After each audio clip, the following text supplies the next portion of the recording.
ഇന്ത്യയുടെ മുഖ്യ തിരഞ്ഞെടുപ്പ് കമ്മീഷണറായിരുന്ന ടി.എൻ. ശേഷൻ ഒരു മാനേജ്മെൻറ്റ് സെമിനാറിൽ പറഞ്ഞ അനുഭവ കഥയുണ്ട്.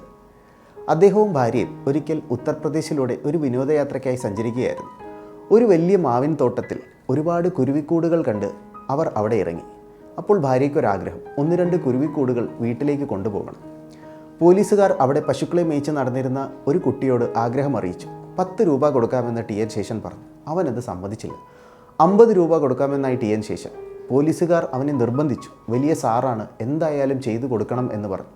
അപ്പോൾ അവൻ ഭവ്യതയോടെ ടി.എൻ. ശേഷനോടും ഭാര്യയോടുമായി പറഞ്ഞു, സാബ്ജി, എത്ര രൂപ തന്നാലും ഇത് ഞാൻ ചെയ്യില്ല. ആ കുരുവിക്കൂട്ടിൽ കുരുവി കുഞ്ഞുങ്ങളുണ്ട്. അതിന് ഭക്ഷണം തേടി അമ്മക്കിളി പുറത്തു പോയിരിക്കുകയാണ്. തിരികെ വരുമ്പോൾ കുരുവിക്കുഞ്ഞുങ്ങളെ കണ്ടില്ലെങ്കിൽ അത് വേദനിക്കും. ഇത് കേട്ട് ടി.എൻ. ശേഷനും ഭാര്യയും സ്തബ്ധരായി. തൻ്റെ IAS-ഉം എല്ലാ സ്ഥാനമാനങ്ങളും ഉരുകി ഒലിക്കുന്നതായി ആ മനുഷ്യന് തോന്നി. ഒരു കടുകുമണിയോളം ചെറുതായതായി ആ മനുഷ്യൻ പറഞ്ഞു. തിരികെ എത്തിയിട്ടും ഈ സംഭവത്തിൻ്റെ കുറ്റബോധം ഒരുപാട് നാൾ അദ്ദേഹത്തിനെ വേട്ടയാടി. ജീവിതത്തിൽ നമ്മളെ നിർവചിക്കുന്നത് നമ്മുടെ ഉന്നത വിദ്യാഭ്യാസമോ സ്ഥാനമാനങ്ങളോ പദവികളോ ഒന്നുമല്ല. നമ്മുടെ ഹൃദയത്തിൽ നമ്മൾ സൂക്ഷിക്കുന്ന സ്നേഹവും കരുണയുമാണ്. മനുഷ്യത്വത്തിൻ്റെ അളവുകോൽ ഒരിക്കലും വിദ്യാഭ്യാസമോ നമ്മുടെ സ്ഥാനമാനങ്ങളോ ഒന്നുമല്ല. ദൈവത്തിൻ്റെ ദൃഷ്ടിയിൽ ഏറ്റവും പ്രിയപ്പെട്ടവർ അധികാരസ്ഥാനങ്ങളിൽ ഇരിക്കുന്നവരാകണമെന്ന് യാതൊരു നിർബന്ധവുമില്ല.